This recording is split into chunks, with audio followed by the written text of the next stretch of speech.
আমি আজি ইয়াত একত্ৰিত হোৱাৰ কাৰণটোতো সকলোৱে জানোৱেই, ছাৰৰ ফেয়াৰৱেল কাৰণে। এই অনুষ্ঠানটো আৰম্ভ কৰাৰ আগতে আমাৰ ছাৰৰ PB কলেজত যিটো যাত্ৰা আছিলে, সেই যাত্ৰাৰ ওপৰত আমাৰ এটা সৰু PPT প্ৰস্তুত কৰা হৈছে, সেইটো মই সকলোৰে আগত প্ৰদৰ্শন কৰিবলৈ অনুৰোধ কৰিলোঁ।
মই পোনপ্ৰথমে আমাৰ মঞ্চত আহিবলৈ অনুৰোধ জনাইছোঁ আমাৰ PBCTAৰ president sir doctor Taibul Islam Molla ছাৰক, আৰু ছাৰক এখন ফুলাম গামোচাৰে সম্বৰ্ধনা জনাব আমাৰ অসমীয়া বিভাগৰ সহকাৰী অধ্যাপিকা নিকুমণি দাসে।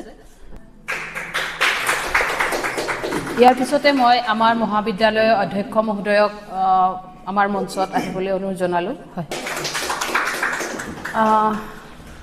আমাৰ জাফৰ ৱাজেব ছাৰক মঞ্চত আহিবলৈ অনুৰোধ জনাইছোঁ। ছাৰক এখন ফুলাম গামোচাৰে সম্বৰ্ধনা জনাব বিশাখা চেতিয়া। ইয়াৰ পিছতে মই মঞ্চলৈ আহিবলৈ আহ্বান জনাম আমাৰ জাফৰ ছাৰৰ বাইদেউ, মই মঞ্চত বিচাৰিছোঁ। ইয়াৰ পিছতে মই আমাৰ মঞ্চত আহিবলৈ অনুৰোধ জনাইছোঁ আমাৰ GB কমিটিৰ প্ৰেচিডেণ্ট ছাৰ ধীৰেন্দ্ৰ নাথ ৰয় ছাৰক।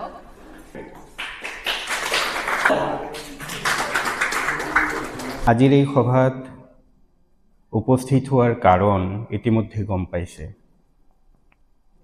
কাৰণটো হ'ল আমাৰ অতিকৈ আপোন শ্ৰদ্ধাৰ এগৰাকী ব্যক্তি, যি ব্যক্তিগৰাকী নিজৰ সোণালী জীৱনৰ প্ৰায় 30টা বছৰ আমাৰ এই কলেজখনক দি মমতাৰে ছাত্ৰ ছাত্ৰীসকলক লালন কৰি নিজৰ নিষ্ঠা আৰু ধৈৰ্যৰে তেখেতক দিয়া দায়িত্ববোৰ পালন কৰি তথা নিজৰ প্ৰজ্ঞাৰে শ্ৰেণী কথাক উজ্বলাই ৰখা সেই মানুহজন, সেই শিক্ষকজনৰ আজি আনুষ্ঠানিক বিদায় বেলা। বিদায় শব্দটো খুব দুখ লগা, মনটোক ব্যথিত কৰে। সেইকাৰণে বিদায় বুলি নকৈ মই ক'ব খোজোঁ যে তেওঁৰ আমাৰ এই কলেজখনত প্ৰায় 30টা বছৰৰ যি সোণালী জীৱন, শিক্ষকতাৰ যি জীৱন, আজি তাকেই আমি উদযাপন কৰিম। সেই উদ্দেশ্যেই আজি আমি ইয়াত একেলগ হৈছোঁ। আমাৰ মইনো আমাৰ জাফৰ মোৰ বন্ধু হ'ল। আচলতে আমাৰ আগতে শিক্ষকৰ অৱসৰকালীন যিটো বিদায় আমি দিওঁ, তেনেকুৱা ধৰণৰ আগতে তেনেকুৱা গীত ইমান পোৱা নাছিলোঁ। যোৱা বছৰ মই ধীৰেন চন্দ্ৰ বৰ্মনৰ পৰাই আমি আৰম্ভ কৰিছোঁ। আমি এইবাৰ নতুনকৈ অহা আমাৰ সহকৰ্মীসকলৰ লগত এইটো আচলতে গীতটো মোৰ নিজৰ ৰচিত নহয়।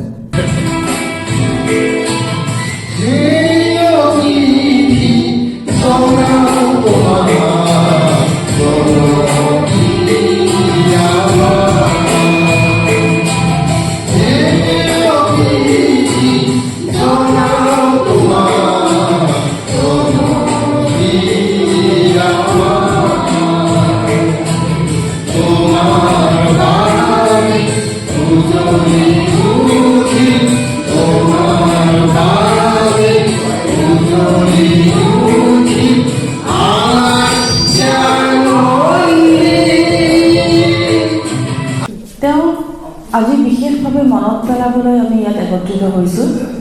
তেওঁৰ কলেজখনৰ প্ৰতি যি সেৱা, যি উৎসৰ্গতা, যি ত্যাগ, তাকে সুঁৱৰিবলৈ বা তেওঁৰ কৃতজ্ঞতা জনাবলৈ আচলতে আমাৰ হাতত একোৱেই নাই। বিনিময় বুলি নহয়, তেওঁ শ্ৰদ্ধাৰে, মৰমেৰে, চেনেহেৰে আঁকোৱালি ল'বৰ বাবে আমি সৰু সম্ভাষণ বা সম্বৰ্ধনা অনুষ্ঠানেদি আয়োজন কৰিছোঁ। অসমীয়া জাতিৰ চেতনা, মৰম, চেনেহ, শ্ৰদ্ধা, আৱেগ আৰু চকুপানীখিনি সামৰাৰ জীপদ সামগ্ৰী অসমীয়াৰ স্বাভিমান ফুলাম গামোচা।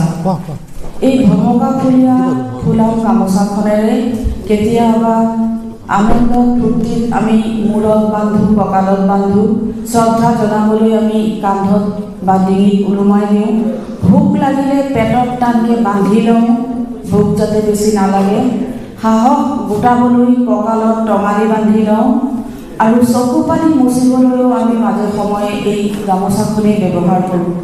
গতিকে প্ৰথমতেই মই অসমীয়া জাতিৰ স্বাভিমান, চিনাকি, আৱেগ ফুলাম গামোচা এখনেৰে আমাৰ আজি সভাৰ মূল ব্যক্তিগৰাকী সম্ভাষণ বা আদৰণি জনাবলৈ ইতিহাস বিভাগৰ প্ৰাক্তন মুৰব্বী অধ্যাপক মাননীয় শ্ৰীযুত মফিজুৰ ৰহমান জোদ্দাৰ ছাৰক আগবাঢ়ি আহিবলৈ অনুৰোধ জনাইছোঁ।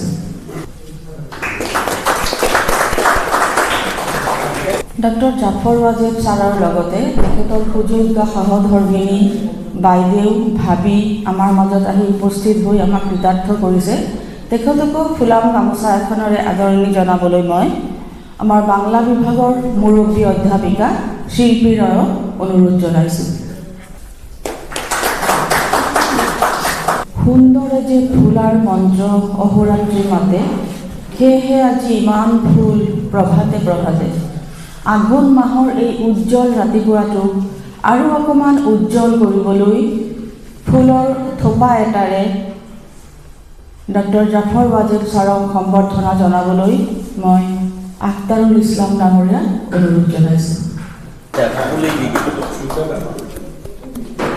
অসমীয়া সংস্কৃতিৰ ধ্বজা বাহনকাৰী আৰু এখন সামগ্ৰী ফুলাম জাপি এটাৰে এইবাৰ আদৰণি জনাব ইকনমিক্স ডিপাৰ্টমেণ্টৰ মাননীয় সহযোগী অধ্যাপক দুলাল চন্দ্ৰ কৰ্মকাৰ আৰু আফতাবুদ্দিন মোল্লা।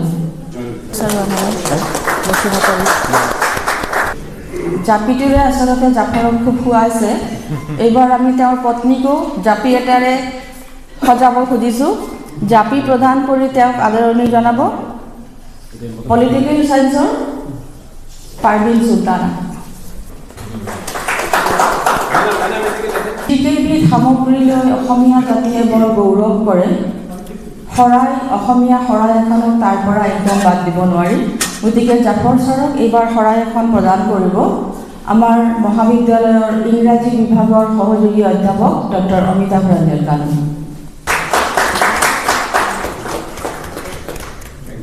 প্ৰত্যেকটো জাতিৰে নিজস্ব কিছুমান স্বকীয় বৈশিষ্ট্য থাকে। জ্যেষ্ঠজনক সন্মান জনোৱাৰ বাবে অসমীয়া সংস্কৃতিত চেলেঙৰ স্থান বৰ ওপৰত। জ্যেষ্ঠ বা অভিজ্ঞ বা মহান ব্যক্তি এগৰাকীক আমি সন্মান জনাওঁ চেলেং এখন প্ৰদান কৰি।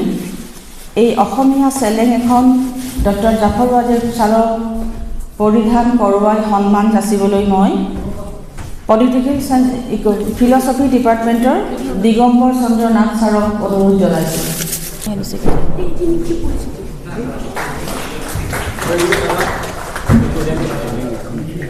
ইমান পাৰে আমি ডক্টৰ জাফৰ ৱাজিদ ছাৰক আমাৰ অসমীয়া সামগ্ৰী সংস্কৃতি শ্ৰদ্ধা মৰম জনালোঁ। অসমীয়া সামগ্ৰী কেইপদমানেৰে আমি তাৰ পৰা অলপ আঁতৰি এইবাৰ অকণমান পশ্চিমীয়া দিশৰ পিনে আগবাঢ়ি গৈছোঁ।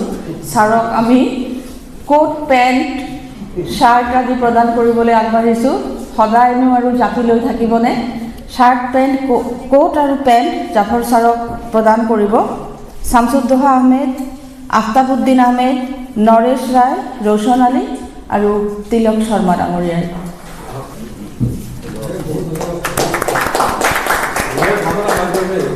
অসমীয়াত আমি চোলা বা কামিজ বুলি কওঁ আৰু ইংৰাজী ভাষাত সেইটোকেই শ্বাৰ্ট বুলি কয়। শ্বাৰ্ট এটাৰে মৰম যাচিবলৈ মই পলিটিকেল চায়েন্স ডিপাৰ্টমেণ্টৰ ইয়াছমিনাৰা হুছেইনক আহিবলৈ অনুৰোধ জনাইছোঁ।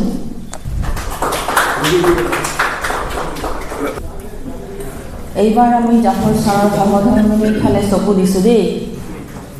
জাফৰ ছাৰৰ সহধৰ্মিনীক ঠাণ্ডা আহিছে যিহেতু শ্বল এখনেৰে মৰম জনাবলৈ মই জ্যোৎস্না দেৱী, তন্দ্ৰালীন কাশ্যপ আৰু মমতাজ বেগমক আগবাঢ়ি আহিবলৈ অনুৰোধ জনাইছোঁ।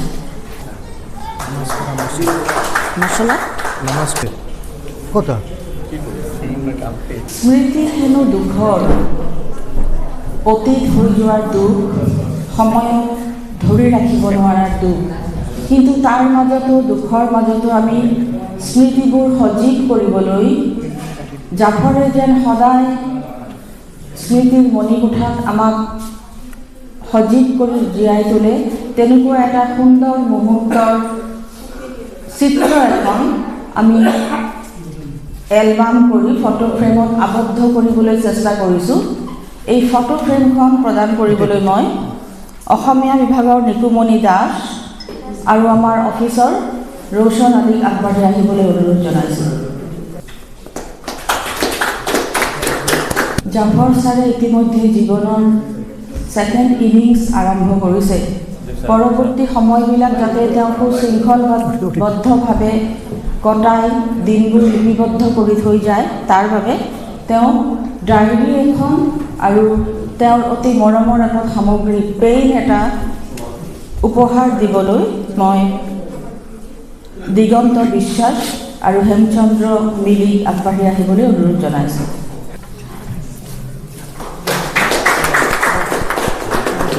সৰুতে শুনিছিলোঁ ফল এবিধেই হয়, মানে আপেল, কমলা, আম, কঁঠাল এনেকুৱা। আজিকালি ফলবোৰৰ লগত আৰু এটা যোগ হৈছে ড্ৰাই ফ্ৰুটছ। সেইটো এতিয়াহে শুনিবলৈ পাইছোঁ। স্বাস্থ্যৰ পক্ষে খুবেই উপকাৰী। এই ড্ৰাই ফ্ৰুটছৰ পেকেট এটা আগবঢ়াবলৈ মই ডক্টৰ এটি মোল্লা আৰু ডক্টৰ মিনতী চৰকাৰক আহিবলৈ অনুৰোধ জনাইছোঁ। এতিয়া গছ থাকিলেহে মানুহ থাকিব, এই মহান বাক্যশাৰী পালন কৰিবলৈ আমি ডক্টৰ জাফৰ ৱাজিদ ছাৰক ঘৰত ৰুবলৈ গছৰ পুলি প্ৰদান কৰিম বুলি মনস্থ কৰিছোঁ।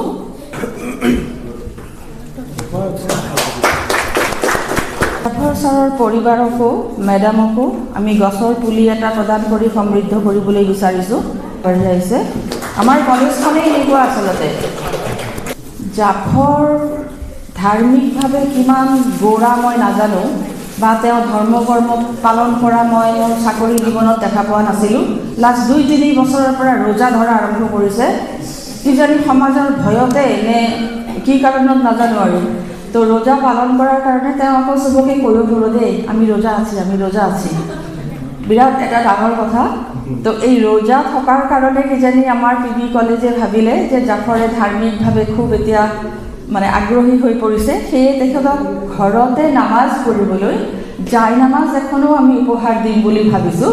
এই জায়নামাজখন প্ৰদান কৰিব হেমচন্দ্ৰ মিলি, হোমাং ছেত্ৰী আৰু অনুপ শিলে।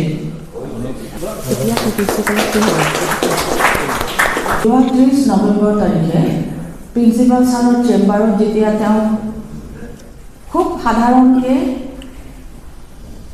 বিদায় অনুষ্ঠানটো পালন কৰা হৈছিল। তেতিয়া আমাৰ মাননীয় অধ্যক্ষ মহোদয়ে কৈছিল যে তেওঁৰ কাৰণে হেনো জাফৰ ছাৰ এগৰাকী গাইড আছিল।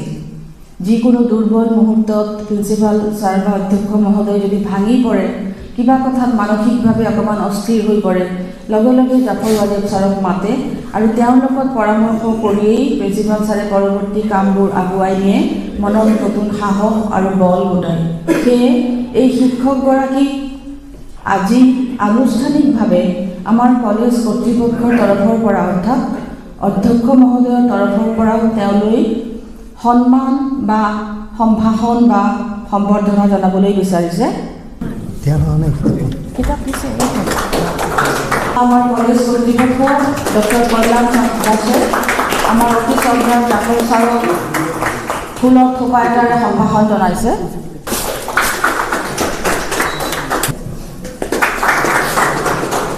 তেওঁৰ গোটেই জীৱনৰ অৰিহণা, তেওঁৰ সপোন, তেওঁৰ ত্যাগ, তাকেই সোঁৱৰিবলৈ আমি তেখেতলৈ খুব সাধাৰণভাৱে প্ৰস্তুত কৰা মানপত্ৰ এখন প্ৰস্তুত কৰিছোঁ। মানপত্ৰখন পাঠ কৰিব অসমীয়া বিভাগৰ মুৰব্বী অধ্যাপক ডক্টৰ আখতাৰুল ইছলামে। শ্ৰদ্ধেয় ডক্টৰ জাফৰ ৱাজেদ সমীপেশু দিন মাহ বছৰ বাগৰি সন্তাননিকৈ বহু ঋতুৰ সলনি হৈ হোৱা পৰিৱৰ্তনৰ সাক্ষী মানৱ জীৱন। গতিময়তাৰ নামেই যদি জীৱন হয়, স্থবিৰতাৰ বিপৰীতে পৰিৱৰ্তনৰ স্বাভাৱিকতা আৰু গ্ৰহণযোগ্যতাতে থাকে জীৱনৰ মহত্বৰ অনুভৱ। 1995 চনৰ পৰা 30 নৱেম্বৰ 2025 আপোনাৰ বৰ্ণিল কৰ্মজীৱন প্ৰমথেশ বৰুৱা মহাবিদ্যালয়ৰ মহাফেজখানাৰ পৰম প্ৰাপ্তি। পাহৰি যোৱাৰ এক অস্বাভাৱিক বৈশিষ্ট্য সম্পন্ন মানৱে পাহৰি যায় শৈশৱ, কৈশোৰ, যৌৱন আৰু প্ৰৌঢ়ত্বৰ অধিকাংশ ঘটনা বিন্যাস আৰু এদিন হঠাতে আৱিষ্কাৰ কৰে সমাগত প্ৰস্থান।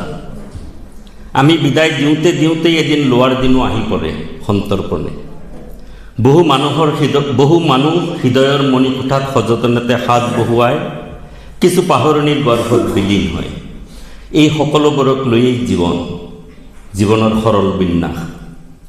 প্ৰমথেশ বৰুৱা মহাবিদ্যালয়ৰ বাংলা বিভাগৰ প্ৰবক্তা, সহকাৰী আৰু সহযোগী অধ্যাপক তথা বিভাগীয় প্ৰধান হোৱাৰ উপৰিও দীৰ্ঘদিন মহাবিদ্যালয়খনৰ শৈক্ষিক ভাৰপ্ৰাপ্ত বিষয়াৰ দায়বদ্ধতা নিষ্ঠাৰে পালন কৰাৰ যি কৃতিত্ব, ই আপোনাক স্মৰণীয় কৰি ৰাখিব। এজন নিষ্ঠাৱান শিক্ষক তথা দায়বদ্ধ আৰু অনুভৱী হৃদয়ৰ গৰাকী হোৱা বাবেই হয়তো আপোনাৰ কাপৰ পৰা তুমি দাঁড়ালে মুখোমুখি এই সময়ের কবিতা কাব্যগ্রন্থই হৃদয় আলোড়িত করে। বাংলা কথা সাহিত্যে মুসলিম বীরাঙ্গনা, কথা সাহিত্যে তালাক প্রসঙ্গ আর ইসলামের সংক্ষিপ্ত ইতিহাস আপনার বস্তুনিষ্ঠ বিশ্লেষণের ক্ষমতার সাক্ষর। দীর্ঘদিন অসমৰ ধুবুৰী জিলাত কৰ্মজীৱন সামৰি আপুনি বংগদেশৰ বাঙালী হিচাপে অকল বৈষয়িক হৈ উভতি নগৈ আমালৈ দি গ'ল আপোনাৰ সম্পাদিত অমূল্য গ্ৰন্থ বিভিন্ন দৃষ্টিতে অনন্য ধুবুৰী আৰু ডক্টৰ ধীৰেন দাসৰ তাৰিণী প্ৰিয়া চতুষ্পাঠী অতীত বৰ্তমান। উত্তৰবঙ্গেৰ ভাওয়াইয়া সংগীত সমীক্ষা আপনাৰ শৈল্পিক সাধনাৰ অনন্য স্বাক্ষৰ। কায়িকভাৱে নহলেও উক্ত গ্ৰন্থসমূহৰ যোগেদিয়েই আপোনাৰ সান্নিধ্য আমাৰ বাবে সহজলভ্য হ'ব। আপোনাৰ কৰ্মদক্ষতা, বাগ্মিতা, বিভিন্ন অনুষ্ঠানত দিয়া ভাষণৰ জৰিয়তে অসমীয়া ভাষাৰ প্ৰীতি, নিৰন্তৰ শাৰীৰিক কচৰতৰ জৰিয়তে দেখুওৱা সুস্থ জীৱনবোধ, সদালাপী সদাচাৰী চৰিত্ৰ আমাৰ হৃদয়ৰ নিভৃত কোণত জীৱন্ত হৈ থাকিব বহুকাল আমৃত্যু। আপোনাৰ অৱসৰী জীৱন পৰিয়ালকেন্দ্ৰিক হওক, দীৰ্ঘজীৱী হওক, আপুনি ভবা দৰেই সৃষ্টিশীল সৌন্দৰ্যমণ্ডিত হওক আৰু আপুনি কুশীলভ হওক জীৱনৰ প্ৰতিটো অধ্যায়ত আপোনাৰ সহকৰ্মীৰ সহযোগ সদায় থাকিব। বিনীত সদস্যবৃন্দ, প্ৰমথেশ বৰুৱা মহাবিদ্যালয়ৰ শিক্ষক আৰু কৰ্মচাৰীগণ গৰিব।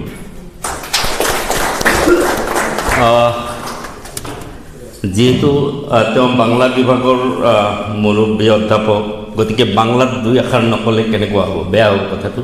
বাংলাত এটা কবিতা পাঠ কৰিছিল।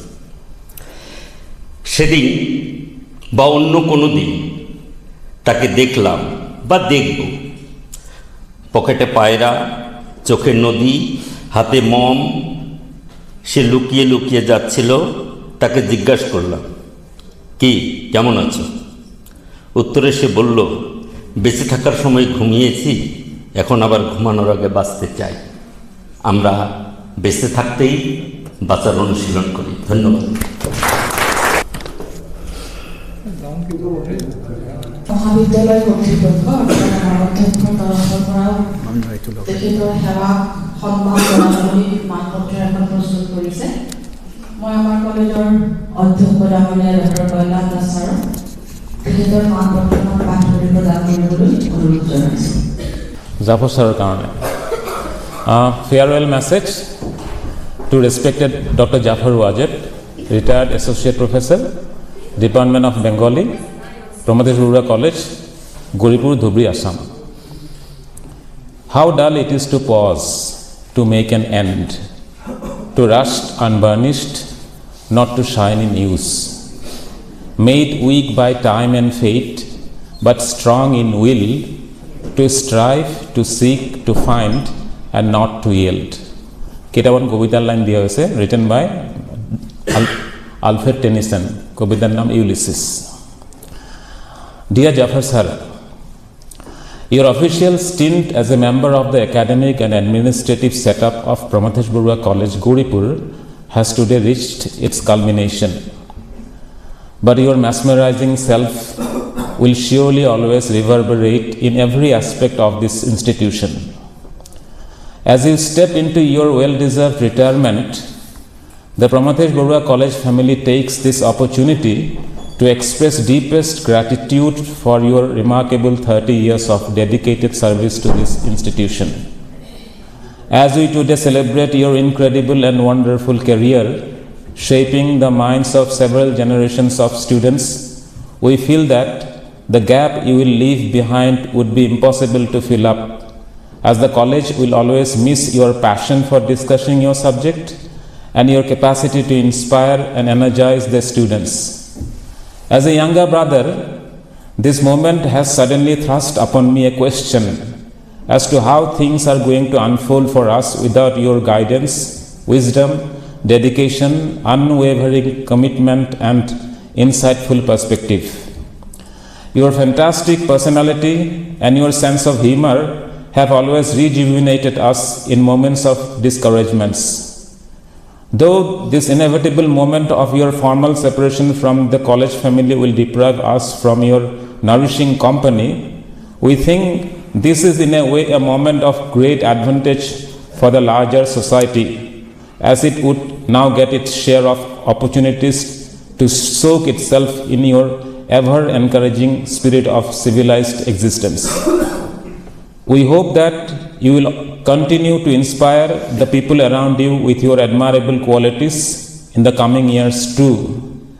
The college family wishes you a healthy and prosperous retirement. May you go on fulfilling all your wishes and adding on new chapters to your life. From Dr. Kalyan Das, Principal, Pramathesh Barua College, Gauripur, Dhubri, Assam. Thank you.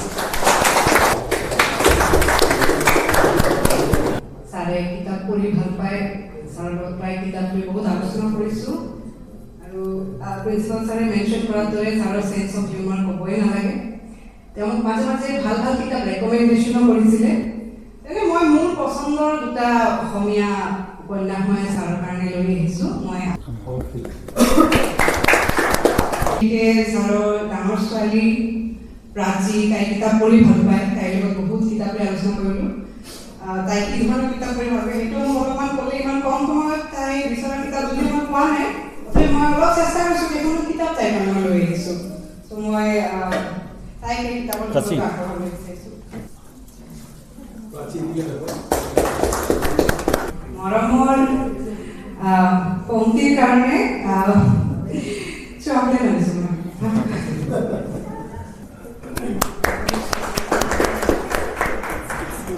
আচলতে জাফৰ ছাৰক ভাল পোৱা মানুহৰ এখন মহাবিদ্যালয়ত কোন চবেই ইমান ভাল পায়। আজি তাৰে প্ৰকাশ আমি দেখিবলৈ পাই আছোঁ। ইতিমধ্যে বঙাইগাঁৱৰ পৰা বুদ্ধদেৱ বসুমতাৰী ছাৰ আহি উপস্থিত হৈছে। তেওঁ ব্যক্তিগতভাৱে কিবা এটা উপহাৰ জাফৰ ছাৰক দিম বুলি ভাবিছে, তেখেতক আগবাঢ়ি আহিবলৈ মই অনুৰোধ জনাইছোঁ। বিভাগের পক্ষ থেকে শুধুমাত্র জাফর স্যার ছাড়া আমি একজনই মাত্র রয়েছি, তো সেজন্য সমস্ত দায়িত্ব ভার কথাটি বললে খারাপ, দায়িত্ব সব আমার উপরেই পড়েছে। তো সেই কারণে আমি সামান্য ক্ষুদ্র আয়োজনে তাকে আমার আত্মিক সম্মান জানাতে চাই এবং আশা করি যে তার আসল ভবিষ্যতে তার সমস্ত দিনগুলির জন্য সুন্দর এবং মঙ্গলময় হয়ে উঠুক। সম্মানীয় জাফর আজিজ স্যারকে আমি একটি উত্তরীয় দান করছি। খুব আদরের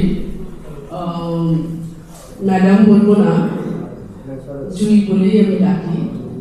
আমি ম্যাডামের পত্নী, স্যারের পত্নী, তো তাকে একটি সম্মান জানাতে চাই উত্তরীয় দান করে।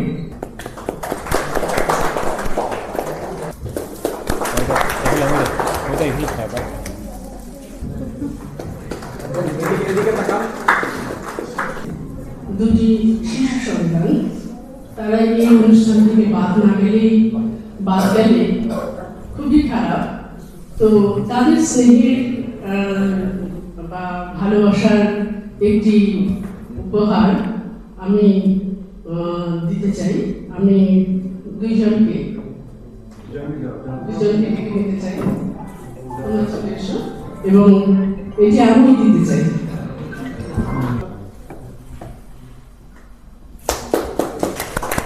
ভাষা ও সাহিত্যের প্রতি আপনার নিবিড় অনুরাগ বিভাগীয় ছাত্রছাত্রীদের মনে চিরস্মরণীয় হয়ে রইবে।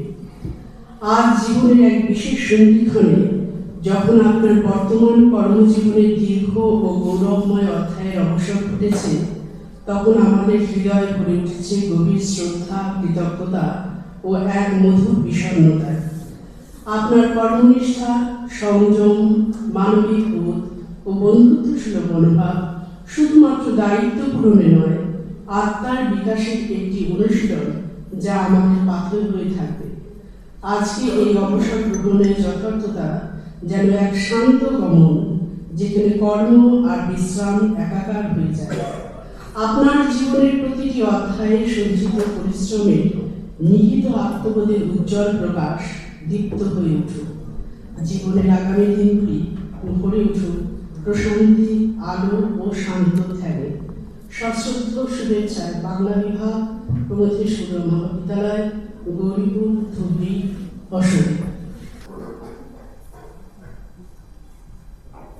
এবার জাফর ছাৰে সম্পাদনা কৰা এখন কিতাপখনৰ লেখক হৈছে আমাৰ কল্যাণ দাস ছাৰৰ দেউতাক ধীৰেন দাস ছাৰ। তেখেতে কিতাপখন লিখিছিলে, সেইটো সম্পাদনা কৰি জাফৰ ছাৰে এটা কিতাপৰ ৰূপ দিছে।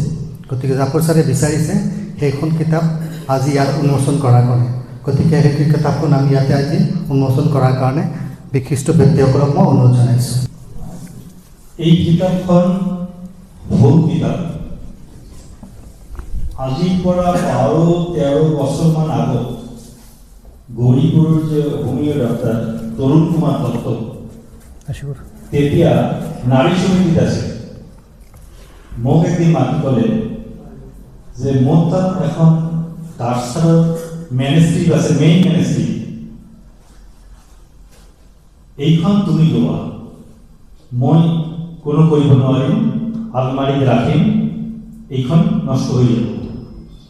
মই ছাত্ৰ হৈ এই মেনেস্ক্ৰিপ্টটো লৈছোঁ, কিন্তু কি কৰিম এইটো কৰিব পৰা নাছিলোঁ। কিছুদিন আগত চালোঁ মেনেস্ক্ৰিপ্টখনৰ অৱস্থা মানে খুব বেয়া। এইকাৰণে আমি ভাবিলোঁ যে নহয়, কি কাম আছে এইটো মোৰ পিছত হ'ব, এইখন কিতাপ মই ইয়াত কৰি মই দি গুচি যাম। গৌৰীপুৰত প্ৰিণ্ট, গৌৰীপুৰত প্ৰচ্ছদ গৌৰীপুৰত গোটেইখিনি কাম বাইণ্ডিং মই চেষ্টা কৰিছোঁ। কিমান দূৰ ভাল হ'ল কিতাপখন আপোনালোকে বিচাৰ কৰিব। আৰু মোৰ বোধেৰে যে 25 পেজৰ হওক বা 30 পেজৰ হওক কিতাপখন, মোৰ বোধেৰে মই যিমানখিনি গৌৰীপুৰক ষ্টাডি কৰিছোঁ, অনুভৱ কৰিছোঁ, এইখন এখন থিচিছ পেপাৰ হ'ব পাৰে। বাইদেউ পাইছে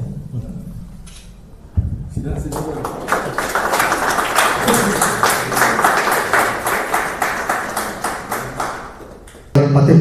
তাতে আমি আমাৰ যিসকল সহকৰ্মী আছে তেওঁলোকৰ যি মনৰ জাফৰ ছাৰৰ সম্বন্ধে বিভিন্ন কথা আছে, সেইখিনি কথা আমি শুনিম। গতিকে এতিয়া মই আমাৰ সহকৰ্মীসকলৰ পৰা তেওঁলোকে জাফৰ ছাৰৰ ওপৰত অকণমান নিজৰ মনত পুহি ৰখা কথাবোৰ পাতিবলৈ আহ্বান জনাইছোঁ। What is retirement? মই ব্যক্তিগতভাৱে অনুভৱ কৰোঁ retirement is begin another life or life begin after এই চুৰিত মই বিশ্বাস কৰোঁ। এইটো নহয় যে মোৰ 60 বছৰ হৈ গৈছে, মই এতিয়া লাঠি এটা হাতত ল'ম, মই ইফাল সিফাল কৰি থাকিম, এইটো নহয়।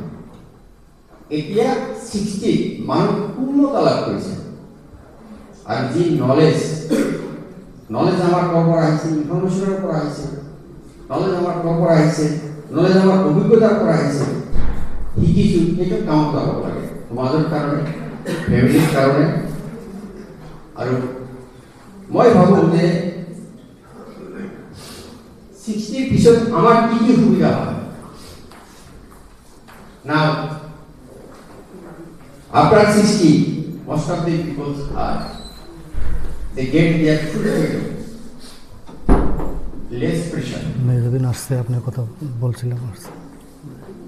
Next one, মই ভাবোঁ যে rediscover yourself. তাৰপিছত মাইণ্ড আৰু বডি ৱাইল্ডনেছৰ কাৰণেও আমি সেইটো ধুনীয়াকৈ ৰিটায়াৰমেণ্টৰ পিছত সেইটো ধুনীয়াকৈ কৰিব পৰা যায়। আৰু কি কৰিব পৰা যায়, ফেমিলিৰ লগত যিটো আমাৰ বণ্ডিং আছে সেইটো আগতকৈ বেছি হ'ব। যিহেতু আগতে তেওঁ ঘৰৰ পৰা বাহিৰত আছিল বা কৰ্মক্ষেত্ৰত আছিল, এতিয়াতো ঘৰতে থাকিব, ফেমিলিৰ লগত বণ্ডিং আৰু ভাল হ'ব। আৰু মই ব্যক্তিগতভাৱে ভাবোঁ যে traveling is one of the most important part of retirement life.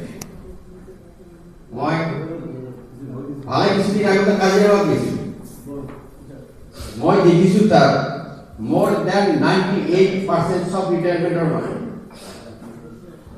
Retire কৰা মানুহ 98% আহিছে ট্ৰেভেলিং কৰাৰ কাৰণে। আৰু কি পাৰ্পজ অফ লাইফ, ৰিটায়াৰমেণ্টৰ পিছত পাৰ্পজ অফ লাইফ নতুনকৈ আমি ধুনীয়াকৈ খুজি ল'ব পৰা যায়। মই ছাৰৰ দুটা ফৰ্মুলা, এটা ফৰ্মুলা আছিল যে মই কাৰো লগত খং নকৰোঁ, মোৰ লগত যিয়ে যিমানে বেয়া ব্যৱহাৰ নকৰক কিয়, যিয়ে মোক যিমানে বেয়া কথা নকওক কিয়, মই কাৰো লগত খং নকৰোঁ। আৰু এটা ফৰ্মুলা আছিল 18+ all are equal। এই যে সেইকাৰণে ছাৰৰ কি হৈছে, আজি 60 ইয়াৰ্ছৰ ওপৰৰ মানুহজনৰ লগতো ছাৰৰ যেনেকুৱা ৰিলেশ্যন, 18+ সেইখিনিৰ লগতো ছাৰৰ চেম ৰিলেশ্যন। মানে যিয়ে মানে জাষ্ট 18 হৈছে বা 18+, তাকো যে সৰু বুলি কেতিয়াও ভাবা নাই। আৰু যাৰ বয়স একদম 60+, সিও যে একেবাৰে বহুত ডাঙৰ মানুহ সেইটোও ভাবা নাই। ছাৰৰ এই দুটা ফৰ্মুলা মোৰো ভাল লাগিছে। বহুত স্মৃতি আছে, কিন্তু মোৰ ক্ষেত্ৰত দুটামান কথা মানে ছাৰ আৰু মোৰ লগত কিছুমান মিটিং পইণ্ট আছে, তাৰমানে কেমেষ্ট্ৰিটো বণ্ডিংটো মজবুত হৈ থাকে। ভাষাৰ ক্ষেত্ৰত মই ইয়াত অহাৰ আগতে বেংগলী ভাষাটো বেছি বুজি পোৱা নাছিলোঁ, ক'ব হোৱা চাগে এতিয়াও, কিন্তু বুজি পোৱা হৈছে, লিখিব পঢ়িবও পৰা হৈছে। এইটো ক্ৰেডিটটো ছাৰৰ কাৰণে আমাৰ ছাৰৰ অসমীয়াটো বেছি বোধহয় নিশ্চয় নাছিল, কিন্তু মোৰ কাৰণে ইম্প্ৰুভ হৈছে ছাৰৰ অসমীয়া। মোৰ বেছি অসমীয়া মানে পঢ়িটো কমপ্লিমেণ্টাৰী আমাৰ এই দিগৰ সম্পৰ্ক। আৰু 2 নম্বৰ, আমি দুইজনা আউট ষ্টেচন, তাৰ সমনিষ্ঠ দিনাতে আৰু মোবাইল। তাৰপিছত আমাৰ বহুত ট্ৰাবল থাকে আউট ষ্টেচন কৰ্মচাৰী এজনৰ, আৰু ট্ৰাবলটো বেছি হয় ইলেকশ্যনৰ সময়ত। যেতিয়া ইলেকশ্যন ডিউটি কৰিম তেতিয়া আমি 3জন মানুহ খুব খং উঠে, 3 মন্ত্ৰী, আৰু তাৰ নাম মোৰ হৈছে সুদৰ্শন। ইয়াক কি জটিলতা লগাই দিয়ে। কেইবাবাৰ আমাৰ ছাৰক মাছৰাস্তাৰ পৰা উভতি আহে, আৰু ময়ো কেতিয়াবা উভতি আহিব লাগে ইলেকশ্যন ডিউটিৰ কাৰণে। এতিয়া তেনেকৈ আমি ট্ৰাভেলটো শ্বেয়াৰ কৰোঁ, তেতিয়া ফলাফলি তাৰ ছাৰে আজিতো উদ্ধাৰ হ'ল, এই ট্ৰাভেলৰ পৰা মৰাৰ কেইবছৰমান থাকিব এই ট্ৰাভেলটো ফেচ কৰাৰ কাৰণে। এইখিনি মানে মৰ্ণিংটো আমাৰ যিয়ে নহওক, জাফৰ ভাই এটা কথা মই কেতিয়াও নাপালোঁ মোৰ লাইফত, সেইটো হৈছে যেতিয়া মই কেলকাতা কিডনি ট্ৰান্সপ্লান্ট কৰিব গৈছিলোঁ। জাফৰ ভাই 3 পৰা কেলকাতা গৈছিল, কিন্তু দুৰ্ভাগ্য আছিল কি জাফৰ মোক যেতিয়া ফোন কৰিছিল মই তেতিয়া ডায়েলিচিছ ষ্টাফে কৰিছিলোঁ। সেইটো সময়ত লগ কৰিব পৰা নাছিল জাফৰ ভাই মোৰ লগত, সেইটো মোৰ দুৰ্ভাগ্য। হ'লেও জাফৰ ভাই এইখিনি যে মোৰ প্ৰতি এটা আন্তৰিকতা দেখাইছিল, সেইটোৰ ওপৰত মই কেতিয়াও নাপাহৰোঁ। মই কেতিয়াও কথাখিনি কোৱা নাছিলোঁ, আজি এইখিনি কথা মনত আছে কাৰণে মই কোৱা কৰিলোঁ। যিয়ে নহওক, জাফৰ ভাই আমি চাকৰি কৰোঁ এটা লাইফত এটা নিয়ম নীতিৰ মাধ্যমত, ছাৰ্ভিচ ৰুলৰ মাধ্যমত, 60 ইয়াৰ্ছ হৈ আজি কিন্তু জাফৰ ভাই 60 ইয়াৰ্ছ হৈয়ে গ'ল, আৰু সেই নিয়ম নীতিও নাই। এতিয়া জাফৰ ভাইৰ বাকী জীৱনটো ধুনীয়াকৈ নীতিবিহীনভাৱে ঘৰত থাকিব, আৰু বিভিন্ন সমাজৰ লগত থাকি বিভিন্ন কাম কৰিব পাৰিব বুলি আশা কৰিছোঁ। কাৰণ এজন টিচাৰে যদিও ৰিটায়াৰ্ড কৰে, কিন্তু তাৰ শিক্ষকতাৰ অভিজ্ঞতা, তাৰ নীতিগত কথা কেতিয়াও মৰি নাযায়, যেতিয়ালৈকে তেখেতে জীয়াই থাকে। কৰ্মসূত্ৰে আমি যাবই লাগিব, গতিকে সেই মোৰো এদিনাখন পালা আহিব। মোৰ আগে সোমাইছিলে আমাৰ ইয়াত জগদাৰ ছাৰ আছে, তেওঁ সোমাইছিলে 1992 চনত, তাৰপিছৰ পৰা পোষ্ট নাই।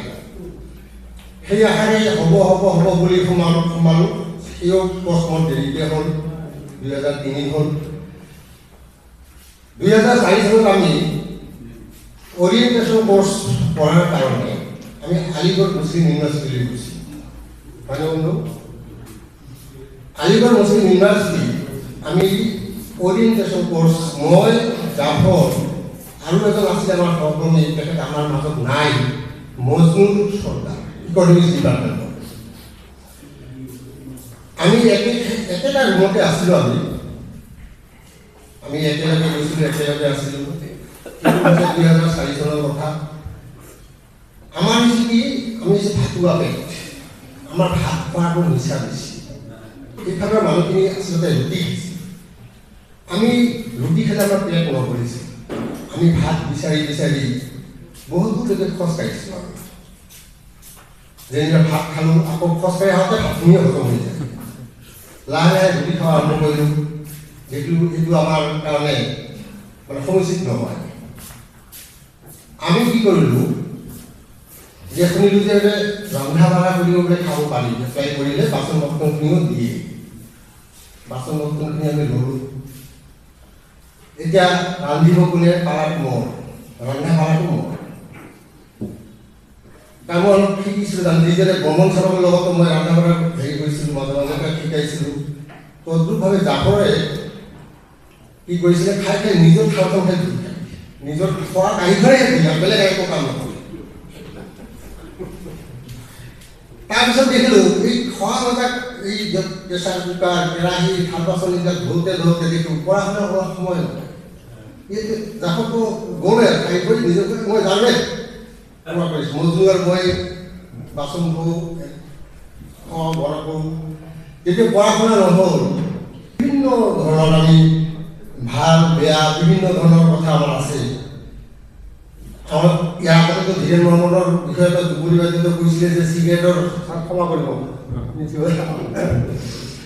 আমি চিগাৰেট খাইছোঁ চিগাৰেট যদি জাফৰ যদি খাই নহয় সেইটো চিগাৰেট আপোনালোকে খাব নোৱাৰে কিয় জানে তাত পিছফালে যদি পলিটো থাকে সেইটো জিকাই পেলাই মানে জিভাটো পানী লাগি আৰু খাব নোৱাৰে বেলেগে মুখত দিব নোৱাৰে এনেকুৱা ধৰণৰ তেওঁ চিগাৰেটৰ হেৰি দুটি আছে লাহে কিবা শাৰীৰিক অসুস্থতাৰ কাৰণে হয়তো চিগাৰেটটো বাকিব লগা হ'ল এইখিনিতে মই আমাৰ হিয়াৰ আগতো জুবিন গাৰ্গৰ এটি গীতেৰে মই মোৰ বক্তব্য সামৰিম যদি জীৱনৰ ৰঙৰে লুকা ভাকু খেলে যদি আশাৰ চাকি উমি জ্বলে তথাপি বন্ধু আগুৱাই যাবা তথাপি বন্ধু আগুৱাই যাবা পিছলৈ ঘূৰি নাচাবা যদি জংগেলি তৰায়ত মুখ থাকে যদি মুক্ত আকাশৰ ৰদেও নাহে তথাপি বন্ধু মনোবল ৰাখিবা তথাপি বন্ধু মনোবল ৰাখিবা শেষত সকলো পাবা শেষত সকলো পাবা যদি জীৱনৰ ৰংগুল লুকাচুৰি খেলে যদি আশাৰ আলোৰ সব নিবু কৰে তবুও বন্ধু এগিয়ে যেও তবুও বন্ধু এগিয়ে যেও পিছনে ঘুরে না তাকিও পিছনে ঘুরে না তাকিও নানা রঙে ভরা আমার এই জীবন সুখ দুঃখ করো আলিঙ্গন নানা রঙে ভরা আমার এই জীবন সুখ দুঃখ করো আলিঙ্গন মরিচিকা খেদি হাহাকার করো আমি মরিচিকা খেদি হাহাকার করো আমি এই মরুভূতা জীবন এই মরুভূতা জীবন জীবন পথত আছে ঘাট প্রতিঘাত নিশাৰ শেষত আছে প্ৰভাত জীবন পথত আছে ঘাট প্ৰতিঘাত নিশাৰ শেষত আছে প্ৰভাত জীবন নাটৰ শেষত সকলো পোৱাৰ পাছত জীবন নাটৰ শেষত সকলো পোৱাৰ পাছত শান্তি লবা সিপাৰ শান্তি লবা সিপাৰ শান্তি লবা সিপাৰ কিন্তু জাফৰক দেখিছোঁ এই 1995 পৰা আজি 2025 চনলৈ কেতিয়াও কাৰো লগত টান কথা কোৱা খং উঠা ইৰিটেট কৰি কথা কোৱা এনেকুৱা তেওঁ কেতিয়াও দেখা পোৱা নাছিলোঁ কেতিয়াবা নিজেই কয় ছেড়ে দাও দুবৰি হবে কিচ্ছু হবে না ছেড়ে দাও খালি তেওঁ এইটো ভাষাই শুনিলোঁ পিছলৈ তেওঁ মোৰ লগত আকৌ নতুনকৈ অসমীয়া ক'বলৈও ধৰিলে কলেজত আহোঁতে অকণমান দেৰি হ'লে ফোন কৰিব বাইদেউ আসবেন না এত দেৰি যে মানে এই যে আত্মীয়তাবিলাক আন্তৰিকতাবিলাক কাজিয়াবিলাক ভাল লগা মুহূৰ্তবিলাকে আজি খুব বেছিকৈ আমনি কৰিছে এনেকৈ হয়তো ডিপাৰ্টমেণ্টত গৈয়ে আমি কেতিয়াবা ডিপাৰ্টমেণ্টটো কোনো নাহোঁ অকণমান দেৰি হয় কিন্তু জাফৰ ছাৰ আহি ঠিক দুৱাৰ চুৱাৰ খুলি পেলাই বহি থাকে আকৌ আমি অহাৰ পিছত আমাক খং কৰে হে ইমান দেৰিকৈ আহক মই দুৱাৰখন খুলি বহি আছোঁ সেই কথাবোৰে খুব জ্বলা দিছে আজি মনত দুখো লাগিছে তাকে মই কালি কৈছোঁ যে ঘৰত থাকিনো কেনেকৈ সময় পাৰ কৰিবা ইয়াতে আহি ডিপাৰ্টমেণ্টত বহি থাকিবা, একেলগে কথা পাতিম, চাহ খাম, তামোল খাম। তেওঁ সন্মতি জনাইছে।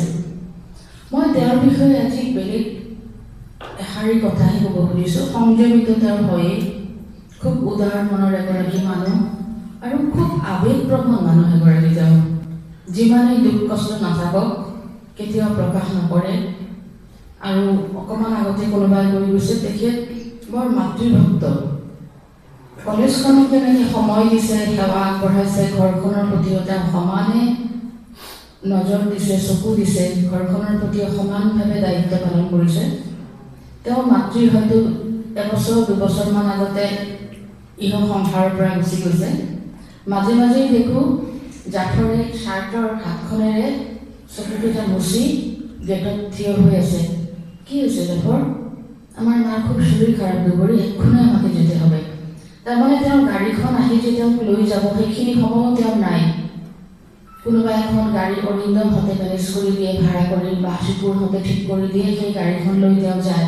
আমি তেওঁক কৈ পঠাওঁ, প্ৰবন্ধ দি পঠাওঁ, একো নহয়, চাবিচোন একদম ঠিক হৈ যাব। ঘূৰি আহি আকৌ কয়, দুবৰি তুমি ঠিক বলেছিলে জানো, আমাকে দেখার পর না আমার মা চোখ খুললো, ভাত খেলো, আমার সাথে কথা বললো। এই এনেকুৱা সময়বোৰ তেওঁৰ লগত পাৰ কৰিছোঁ। কিন্তু পিছত এদিন সঁচাকৈ আমাৰ প্ৰভু সান্তনাই তেওঁৰ মাতৃক ৰখাব নোৱাৰিলে।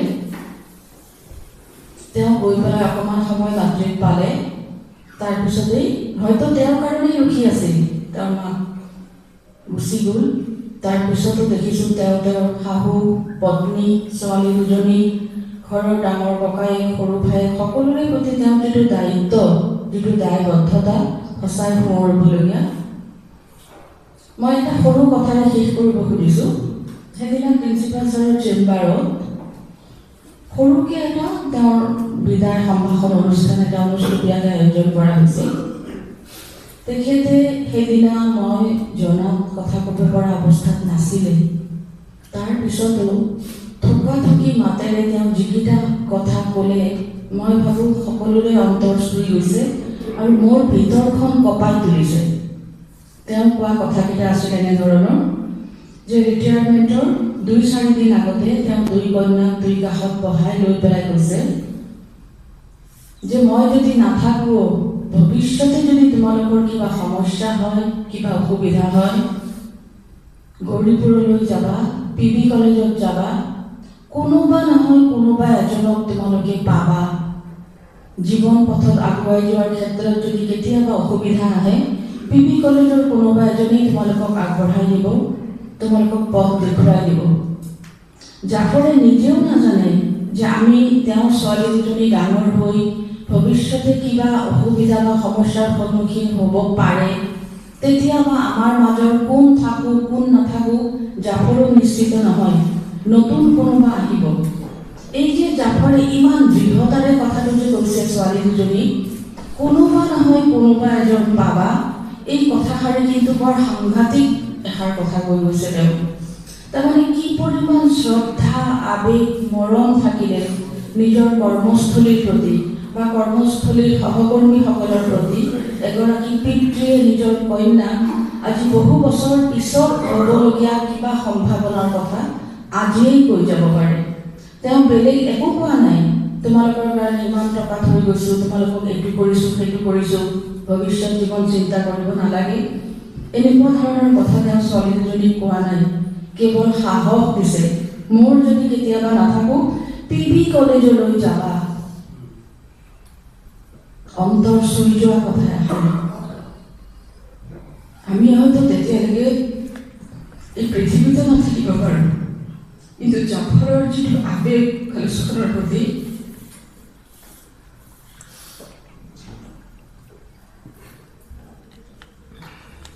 কোনোবা নহয় কোনোবা এজন থাকিব, এই কথাষাৰিয়ে মই ভাবোঁ সকলোকে ভিতৰৰ পৰা কঁপাই দিছে।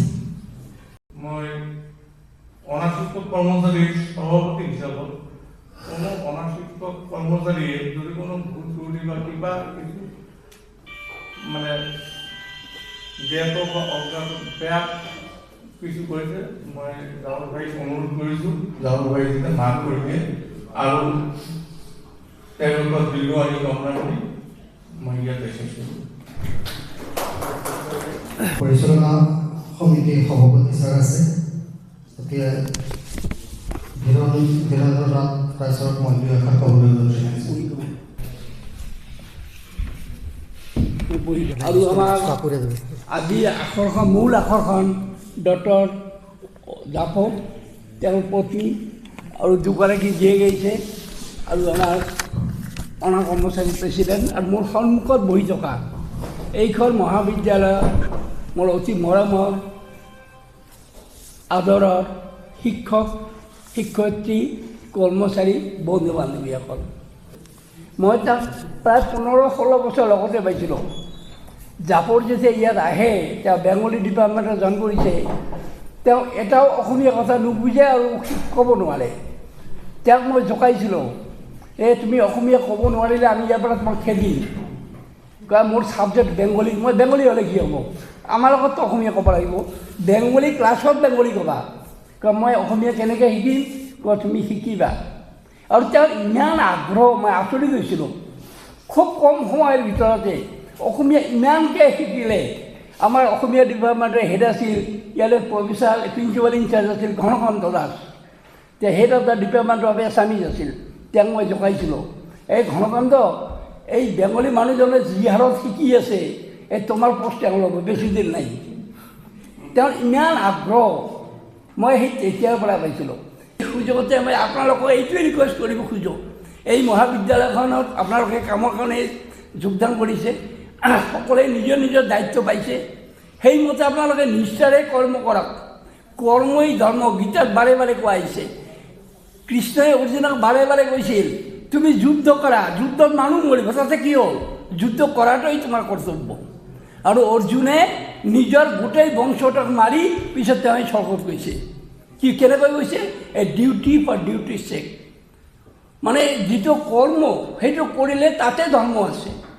ধৰ্মটো আৰু বেলেগ সেইটো মই ইমান দূৰ ব্যাখ্যা কৰিব নাযাওঁ, কিন্তু আমাৰ কৰ্ম কৰাটো উচিত।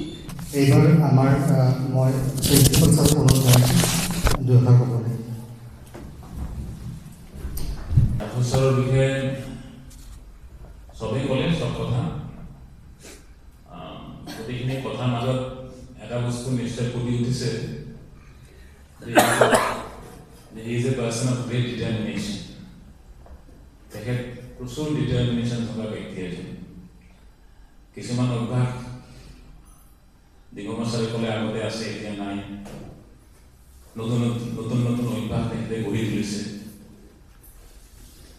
আজি চেঞ্জ, নিজকে কেনেকৈ চেঞ্জ কৰিব পাৰে, মানুহ পৰিৱৰ্তন হোৱাটো খুবেই কঠিন বিষয়। কেতিয়াবা সন্ধিয়ালৈকে কাম কৰোঁতে মই তেখেতক দেখা পাওঁ, আপোনালোকে অধিক দৃশ্য দেখা নাই, তেখেতে স্কোৱাট মাৰে, উঠক বৈঠক। মই তেখেতক এই বকুল গছৰ তলত, মই মাজে মাজে ওলাই আহোঁ, তেখেতে খোজকাঢ়ি আছে, স্কোৱাট মাৰি আছে। মই ছাৰ কতক্ষণ করবেন, দেখি 100 টাকা মারব,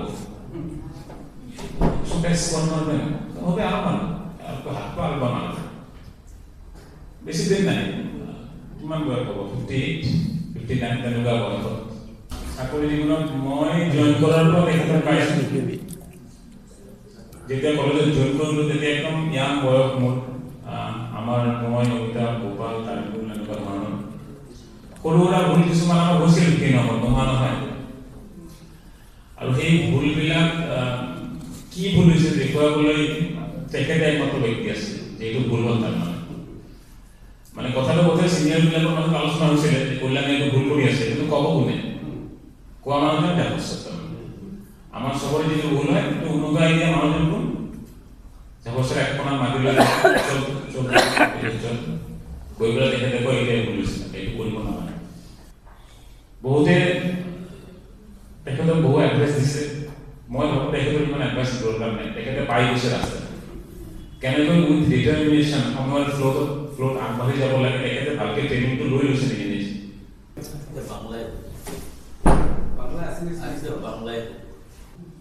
প্রমথেশ বড়ুয়া মহাবিদ্যালয়ের পরিচালক সমিতির সভাপতি, কলেজের সম্মানিত অধ্যক্ষ, অশিক্ষক কর্মচারী সংস্থার সভাপতি, একজনকে বাদ দিলেন, আপনারা সকলেই আমার অভিনন্দন গ্রহণ করুন। ঠিক, মন খারাপ কেন? কিসের জন্য মন খারাপ?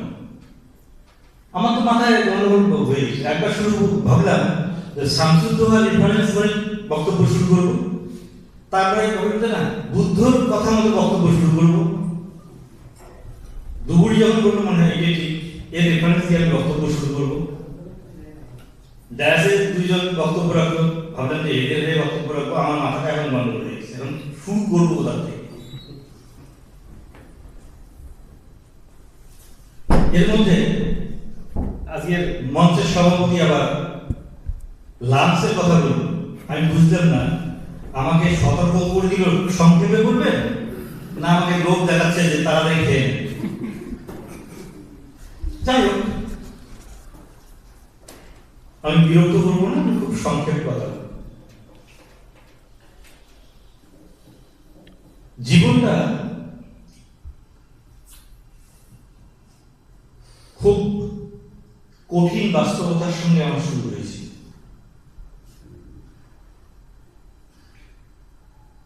পিবি কলেজের আগের জীবন আমি বাদ দিলাম।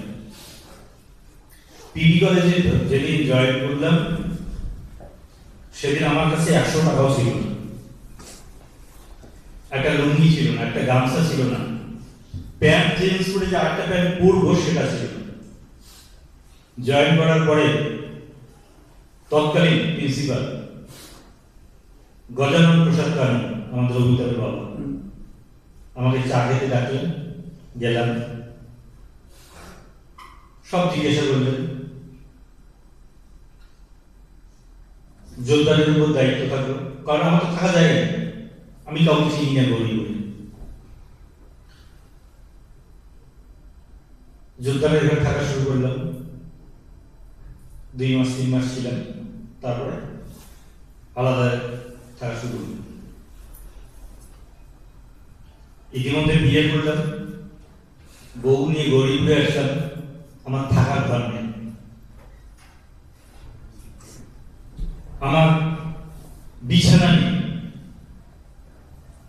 পিসি ইনস্টিটিউটে মিনার হোসেন একজন শিক্ষক, সে আমার ভালো বন্ধু।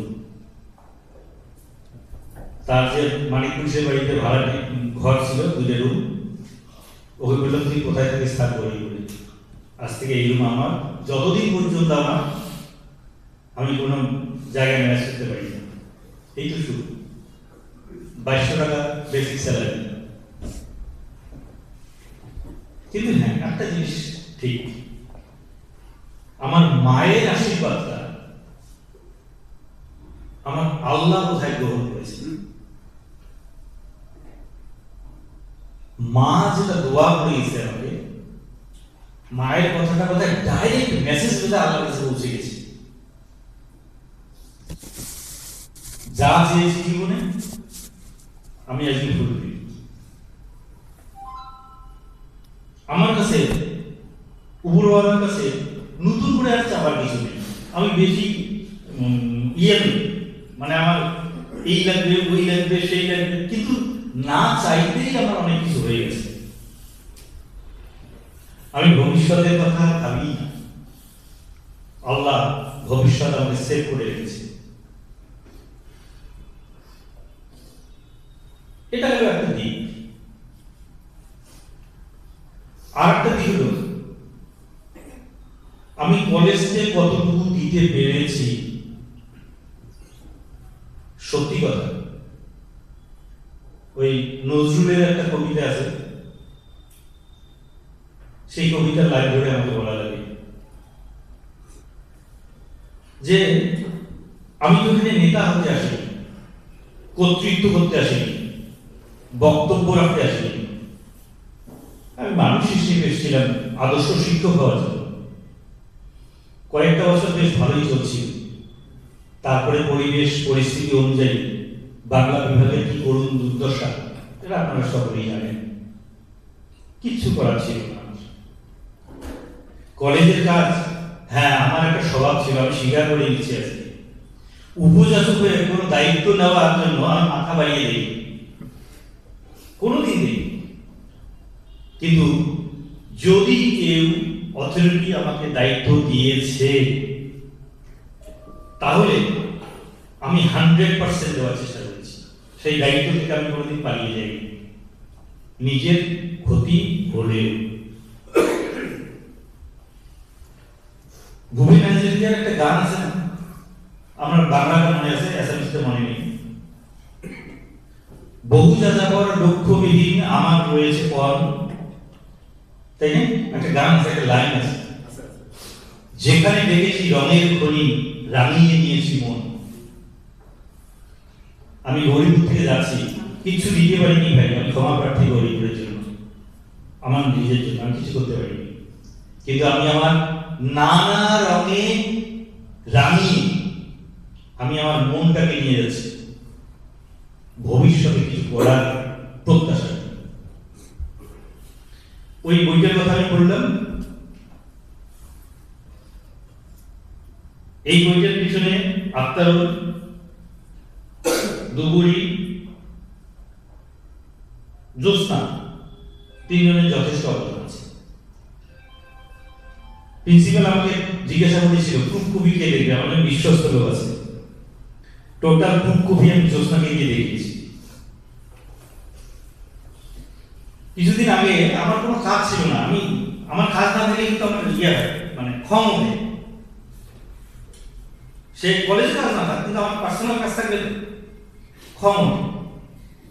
আমি জ্যোৎস্নাকে বলি, জ্যোৎস্না কি করি, আমার তো ভালো লাগছে না, তুমি আমাকে কাজ দাও। ও আমাকে লাইব্রেরি নিয়ে গিয়ে শিরভদ্রের 2 খণ্ড বই দিয়েছে, পড়লাম। ও পিছনে লাগলো, কেমন লাগলো? আমার দারুণ। আমি এতদিন টের পাইনি কেন যে হাতের কাছেই আমার এটা ছিল। শুরু করলাম অনুবাদ। হ্যাঁ, 2-4টা শব্দ নিয়ে আমার প্রবলেম ছিল, একে ওকে জিজ্ঞাসা করেছি, ওইকে জিজ্ঞাসা করেছি, কখনো আক্তারকে জিজ্ঞাসা করেছি, কখনো রজুলকেও জিজ্ঞাসা করেছি, নরেশকে করেছি, মানে যখন যাকে পাই। আর হাতের কাছে তো জ্যোৎস্না আছে, মোবাইল আছে, হোয়াটসঅ্যাপ আছে। কিন্তু আমার ইচ্ছে ছিল অনুবাদের বইটা এখানে দিয়ে যাওয়ার। আমাকে কলকাতা থেকে বললো যে ওরা কলকাতা বই মেলার আগে বই হস্তান্তর করবে না, ওরা কোনো উত্তর করবে। যাই হোক, ওটা আমি পরে দিয়ে যাই। আজকে আমি যেটা পেয়েছি এই অনুষ্ঠানে, আমি সত্যি বলছি, স্বীকার করছি 100%, আমি ভাবিনি আপনারা আমাকে এতটা ভালোবাসেন। আমার বিশ্বাস ছিল না, মানে হয়তো আমার উপলব্ধি, আমার অনুভূতির হয়তো প্রবলেম ছিল, আপনারা আমাকে এতটা ভালোবাসেন। ওই নজরুলের কথা আবার বলি, বন্ধুরা, যে সওগাত আপনারা আমার হাতে তুলে দিলেন, আমি তা মাথায় তুলে দিই। কিন্তু পাশাপাশি ওই দাড়ি নজরুলেরই আর একটা কথা আছে, এই মণিহার আমায় নাই সাজে। যে ভালোবাসা দিলেন, যে সম্মান দিলেন, যে সওগাত আপনারা দিলেন, আমি ভাবছি এতগুলো যোগ্যতা কোথায় আমি এই 30 বছরে অর্জন করি। বিভিন্ন কাজে বিভিন্ন সময় প্রায় সব টিচারকেই আমাকে ফোন করতে হয়েছে, এ ভাই তুমি ক্লাসে 10 মিনিট কেন লেট, এ ভাই তুমি কেন 15 মিনিট লেট। কেউ না আসলে বলতাম কেন তুমি ক্লাসটা মিস করলে, এটা স্পেশাল একটা ক্লাস নিয়ে মেকআপ করবে। ওই একাডেমিক ইনচার্জের চেয়ারটাই তোমাদের সঙ্গে এই কথা বলেছে ভাই, ওই দায়িত্বটা থেকে আমি করেছি। বলা, এই যে ভয়েস থ্রোয়িং যেটা আপনারা বলেন, বলতে আমার প্রেজেন্টেশনে, আমার শব্দের উচ্চারণে যদি কোনো কোথাও ত্রুটি বিচ্যুতি হয়ে থাকে, আমি আজকে আপনাদের কাছে ক্ষমা চেয়ে নিচ্ছি। কোনো ব্যবহারের জন্য আমি ক্ষমা চেয়ে নিচ্ছি। দুপুরে একটা কথা বলে গেছে, হ্যাঁ, আমি আমার বউ, আমার বাচ্চাদের ডেকে এ কথা বলেছি, কারণ আছে। আমরা আমাদের পরিবারে আমরা কয়জন লোক? বাবা, মা, ভাই, বোন, 5-7 জনের একটা ফ্যামিলি। তা আমরা পিবি কলেজকে পিবি কলেজ পরিবার বলি, পিবি কলেজ পরিবার বলি। তাহলে এই কলেজের এই পরিবারের আমি সদস্য। তো এই একজন সদস্য যদি মারা যায়, কোনো অসুবিধায় হয়, তার বাচ্চা কাচ্চা তার জেনারেশন যদি সেই পরিবারের সকলের কাছে এসে আবেদন জানায়, সেই পরিবারের দায়িত্বটা তাকে তো পালন করতে হবে। এই অধিকার বোধ থেকে আমি আমার বাচ্চাদের এই কথা বলেছি। আমরা তো গর্ব করে বলি না যে ডিগ্রি কলেজ পরিবার, তো পরিবারের একজন সদস্য সে মারা যাক, সে অসুস্থ হোক, কোনো বিপদে পড়লে কে দাঁড়াবে তাদের পাশে, তাদের বাচ্চাদের পাশে? পরিবারের কি তো দাঁড়াবে। এই দৃঢ় আত্মপ্রত্যয় নিয়ে আমি আমার বাচ্চাদের এই কথা বলেছি। আমি আর কিচ্ছু বলি, শুধু এই বলছি। এখন বাচ্চারা আমার মনে হয় বুঝে গেছে বাবা কি বল। আমি আর বক্তব্য বাড়াবো না। আফতারুল একটা কবিতা পড়েছে, নাচ গান করেছে, মাঝখানে একটা গল্প হলে বোঝা ভালো, তাই না? গল্পটা বলবো অল্প সময় মতো, 2.5 মিনিট 3 মিনিট লাগবে। গল্পটা কিন্তু খসড়া, গল্পটা কিন্তু কারেকশন করা হয়নি,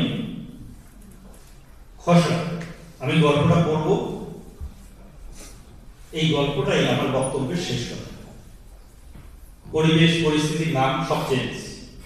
গল্পটা শুনলে আপনারা বুঝতে পারবেন। গল্পটার নাম হচ্ছে অবসর। ডক্টর অরিন্দম চ্যাটার্জি কলেজে মেইন গেট দিয়ে ঢুকতেন ঠিক সকাল 9টায়। 4th শ্রেণীর কর্মচারীরা বলতো স্যাররা রাত্রি ঘুমায় না রে। ছাত্ররা বলতো স্যারের টাইমিং একেবারে নিখুঁত, বরং আমরা এই 5-10 মিনিট দেরি করে আসি। 30 বছর ধরে তিনি বাংলা সাহিত্য পড়িয়েছেন, কিন্তু কখনো একই লেকচার একই ক্লাসে দুবার দেননি। তিনি যখন রবীন্দ্রনাথ ঠাকুরের গোড়া উপন্যাসের গোড়া চরিত্র পড়াতেন, তখন মনে হতো ভারতবর্ষের মানচিত্র যেন ক্লাসের বাইরে জানলার পাশে এসে দাঁড়িয়েছে। তিনি যখন পদ্মা নদীর মাঝি পড়াতেন, তখন মনে হতো এই ক্লেদাক্ত ক্ষতবিক্ষত দুর্নীতিগ্রস্ত সমাজের বাইরে গিয়ে তিনি হোসেন মিয়ার ময়নাকে আর একটা ভারতবর্ষ তৈরি করতে যাচ্ছেন। আবার যখন তিনি ছেঁড়া তার আলোচনা করতেন, তখন তো গর্জে উঠতেন মুসলমান সমাজের ভিন্ন তালাক প্রথার বিরুদ্ধে। আজ স্যারের অবসরের দিন, কোনো পাঠদান করলেন না, সব ডিপার্টমেন্টে গিয়ে সবার সঙ্গে শুভেচ্ছা বিনিময় করলেন, আড্ডা দিলেন, গল্প করলেন, প্রাণ করে হাসলেন। ছাত্র শিক্ষক সবার সঙ্গে তিনি ছবি উঠলেন। তারপর কোনো একটা সময় গিয়ে মাঠের মধ্যে চুপচাপ দাঁড়িয়ে রইলেন। কলেজের মাঠে অনেক ছাত্রছাত্রী দেখে তিনি এসে সবার মাঝখানে দাঁড়ালেন। পিন পড়ার শব্দ শোনা যাচ্ছিল। হঠাৎ পেছনে একটা ছেলে এসে সামনে দাঁড়ালো, যে ছেলেটি প্রথম বর্ষে ফেল করেও স্যারের কাছে প্রতিদিন রাতে এসে কবিতা লেখা শিখেছিল। সে বলল, স্যার আপনি তো যাচ্ছেন না কোথাও, আপনি আমাদের মাঝখানেই বেঁচে থাকবেন। ডক্টর চ্যাটার্জি হাসলেন, চোখে জল চিকচিক করছে। ভিড়ের মাঝখানে আরেকটি মেয়ের সামনে এসে দাঁড়ান, দেখে মনে হলো প্রাক্তন ছাত্রী। প্রণাম করে বলল, স্যার আপনি তো শুধু আমাদের বই পড়াননি, আমাদের জীবনকে চিনিয়ে দিয়ে গেছেন। মনে পড়ল আজ সকালে রাজীব নামের একটি ছেলে মেসেজ করেছিল, স্যার আপনি আমার জীবনের কারিগর, আপনি না হলে আমি হয়তো গরিপুরের মুদিখানায় দোকানদারি করতাম। গত কয়েকদিন ধরে এরকম মেসেজ পরপর বেশ কিছু পেয়েছি। বিকেল হল, সন্ধ্যা নামল। 2 মেয়ের হাত ধরে তিনি আস্তে আস্তে কলেজের গেট থেকে বেরিয়ে গেলেন। ওনার স্ত্রী ওনাদের পিছনে। গেটের বাইরে এসে দাঁড়ালেন অধ্যাপক চ্যাটার্জি। ক্লান্ত মনে একবার ফিরে তাকালেন কলেজের দিকে। কলেজটা দাঁড়িয়ে আছে, কিন্তু এই কলেজ থেকে আজ নিজেকে বড় নির্বাসিত মনে হচ্ছে তার। মনের দেয়ালে কলেজের স্মৃতিচিহ্নগুলো এখনো জল জল করছে তার হৃদয়ের আনাচে কানাচে। মনে মনে বললেন, একটা অধ্যায়ের শেষ, কাল থেকে আর একটা অধ্যায়ের শুরু। এটাই তো জীবন। তারপর হাসতে হাসতে কলেজের মেইন গেট দিয়ে যেতে যেতে গুনগুন করে গাইছিলেন নজরুলের সেই বিখ্যাত গান, মুসাফির মসলে আখি জল, ফিরে চল আপনার এই নাম। গধূলির আবছা অন্ধকারে দু চোখের সেই জল হয়তো কারো চোখে পড়েনি। নমস্কার, ভালো থাকবেন সবাই। জাফর ছাৰৰ মনত কিন্তু এটা ৰোমান্টিকতা আছে, কিন্তু সেইটো তাৰ এটা এক্সাম্পল মই এইটো দিম আপোনালোকক। এইটো দি পেলাই আজি আমাৰ এইটো শেষ কৰি দিম। সেইটো হৈছে কেইবছৰমান 10 বছৰমান হ'ব, 10-15 বছৰমান হ'ব, দিগন্ত মই আৰু জাফৰ ছাৰ গুৱাহাটীত গৈছিলোঁ। গুৱাহাটীত কিবা কামৰ কাৰণে গৈছে মনত নাই, ৰাতিপুৱা গাড়ী লৈ গ'লোঁ, কাম কৰি উঠি পেলাই দুপৰীয়া ভোক লাগিছে বুলি ভাত খাম। তো জাফৰ ছাৰে ক'লে ব'লা ক'ত ভাত ভাল পায় খাম তাতে। তো দিগন্তে ক'লে নহয় ব'লা এটা ভাল জেগা আছে। ক'ত? বোলে এই উলুবাৰী বৰা চাৰ্ভিছৰ কাষত এটা হোটেল আছে। তো হোটেলত যাই পেলাই হোটেলত বাহিৰ কৰাৰ নামটো চাই কিবা যেন অলপ আতংক প্লাছ অলপ ৰোমাঞ্চ হয়। সেইটো নামটো হৈছে অ' মাগো, হোটেলটোৰ নাম অ' মাগো। কেনেকৈ হোটেল হ'ব? যিকেইটা সোমাই গ'লোঁ ভিতৰত আমি তিনিজনে, যাই পেলাই চাওঁ ভিতৰত ৰিচিপশ্যনটো চাই পেলাই সুধিলোঁ কি কি পায়, বোলে বহক, মেনু দিলে চালোঁ। ইণ্টাৰেষ্টিংলি যিসকল ৱেটাৰ আছিলে সেইসকল আকৌ মহিলা, ধুনীয়া ধুনীয়া কাপোৰ পিন্ধি পেলাই সিহঁতে চাৰ্ভ কৰে। আমি যিখিনি বস্তু অৰ্ডাৰ কৰিলোঁ সেইখিনি চাৰ্ভ যেতিয়া হ'ল, সিহঁতে আকৌ কি কৰে, হাতটো ধুৱাই দিয়ে, কাঁহী এটা লৈ পেলাই হাত ধুৱাই দিয়ে। মোলে না মই নিজে ধুই ল'ম। যাওঁ ছাৰ কৈ মই ধুৱা মই ধুই যাওঁ, সেইটোৱে ধুইছোঁ, মই ধুব পাওঁ। তাৰপিছত মই হাতটো নুধুলোঁ, আৰু মই নোধোৱাৰ কাৰণে জাফৰ ছাৰো ধুব নোৱাৰিলে আৰু দিগন্তও ধুব নোৱাৰিলে। যিকি নহওক সেইকাৰণে কৈছোঁ জাফৰ ছাৰৰ মনটো ৰোমান্টিকো আছে কিন্তু তেনেকৈ। তো যি কি নহওক সেইটো এনেকুৱা বহু স্মৃতি আমাৰ জাফৰ ছাৰেক লৈ আছে। ছাৰজনে খুব এটা ভাল কথা কৈছে, জাফৰ ছাৰ এনেকুৱা এটা ব্ৰিজ যে তেওঁ জুনিয়ৰৰ প্ৰতি যেনেকৈ ট্ৰিট কৰিছিলে বা যেনেকৈ মিলিছিলে, ছিনিয়ৰৰ লগতে ঠিক তেনেকৈ মিলিছিলে। গতিকে আজি খুব বেয়া লাগিছে, জাফৰ ছাৰ হয়তো গৌৰীপুৰত থকা হ'লে আমি হয়তো মাজে মাজে লগ পালোঁহেঁতেন। যিহেতু তেওঁ গৌৰীপুৰত নাথাকে, দিনহাটাত থাকে, হয়তো লগ পাম। গৌৰীপুৰত থাকিলে যেনেকৈ সঘনাই পালোঁহেঁতেন, সেই হিচাপত নাপাম। বহুত হৈছে, ভোক লাগিছে, সেইকাৰণে মই কলাঘৰ ফললৈ আহিছোঁ। বিশেষভাৱে কৃতজ্ঞতা প্ৰদান কৰিব বিচাৰিছোঁ। আমি আমন্ত্ৰণ কৰি অনা আজি আমাৰ মুখ্য আকৰ্ষক তথা যোৱা নৱেম্বৰ মাহৰ 29 তাৰিখে মহাবিদ্যালয়ৰ কৰ্মজীৱনৰ পৰা অৱসৰ লোৱা আজিৰ এই সভাৰ মুখ্য আমন্ত্ৰিত অতিথি, আজিৰ সভাৰ মধ্যমণি, আমাৰ অতি মৰমৰ শ্ৰদ্ধাৰ ডক্টৰ জাফৰ ৱাজিদ ডাঙৰীয়া, তেওঁক আমি প্ৰমথেশ বৰুৱা শিক্ষক গোট তথা আমাৰ অধ্যক্ষ ডাঙৰীয়াৰ অফিচৰ পৰা আমি তেখেতক শলাগ লৈছোঁ, তেখেতক ধন্যবাদ যাচিছোঁ। আমাৰ নিমন্ত্ৰণ ৰক্ষা কৰি সুদূৰ পশ্চিমবংগৰ দিনহাটাৰ পৰা আহি আমাৰ মাজত উপস্থিত হোৱা তেওঁৰ অতি মৰমৰ প্ৰতিটো মুহূৰ্তত তেখেতক সংগত কৰা তেখেতৰ সহধৰ্মিনী বাইদেউক আমি ধন্যবাদ তথা শ্ৰদ্ধা নিবেদন কৰিছোঁ। ৱাজেদ ছাৰৰ দুজনী সুযোগ্য কন্যা আমাৰ মাজত উপস্থিত আছে। 29 তাৰিখেও তেখেত দুজনী আমাৰ মাজত আছিল। প্ৰাচী আৰু পৌক্তিক আমাৰ ফালৰ পৰা দোৱা, আশীৰ্বাদ, মৰম, ভাল পোৱা যাচিছোঁ। লগতে দুটা সন্তানৰ সুন্দৰ উজ্জ্বল ভৱিষ্যত আৰু তেখেতসকলৰ যিটো সপোন বাস্তৱত যাতে সেইটো সফল হয় তাৰ আশা ৰাখিলোঁ। আমাৰ প্ৰতিটো সভাত বিভিন্ন বিভিন্ন মেল মিটিঙত প্ৰতিটো কথা বিভিন্ন ধৰণৰ আলোচনাত আমাৰ বাবে বা আমাৰ যি ভূ পৰামৰ্শ বা দিশা বা বিভিন্ন আলোচনাত ভাগ লৈ আমাক সঠিক দিশ নিৰ্দেশ কৰাৰ বাবে যি পৰামৰ্শ সদায় আগবঢ়াই থাকে মোৰ ভাতৃপ্ৰতিম তথা এটা সময়ত আমি কলিগ আছোঁ, এতিয়াও কলিগ শ্ৰদ্ধাৰ অধ্যক্ষ কল্যাণ দাস ডাঙৰীক আমি ধন্যবাদ জ্ঞাপন কৰিছোঁ। আৰু বিশেষকৈ ধন্যবাদ জ্ঞাপন কৰিব লাগিব মহাবিদ্যালয়ৰ প্ৰতিটো সভা, প্ৰতিটো মেলে মিটিঙে, প্ৰতিটো কৰ্মসূচীত কাৰ্যসূচীত আমাৰ মহাবিদ্যালয়ৰ পৰিচালনা সমিতিৰ সভাপতি চেন্নাই ছাৰে যেনেকৈ আমাক সহায় সহযোগিতা আগবঢ়ায়, তেখেত উপস্থিত থাকে, সশৰীৰে তেখেত উপস্থিত থাকি আমাক বিভিন্ন ক্ষেত্ৰত দিহা পৰামৰ্শ আগবঢ়ায় তথা উৎসাহ উদ্দীপনা জগায়। আমি তেখেতকো শলাগ লৈছোঁ। আমাৰ এই মঞ্চৰ সন্মুখত থকা বিশিষ্ট জ্যেষ্ঠ তথা কনিষ্ঠ অধ্যাপক অধ্যাপিকাসকলক ভক্তি ভৰা শ্ৰদ্ধা যাচিছোঁ।